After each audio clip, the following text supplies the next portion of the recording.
that. They're eating.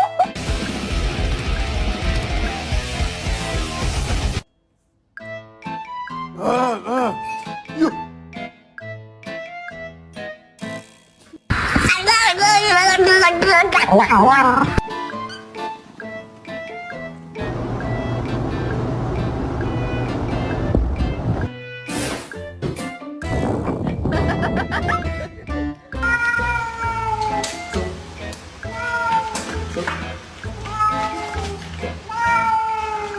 I spent my last check on ammo. This is not a regular Lambo. $100,000 kit could've put down on another Lambo.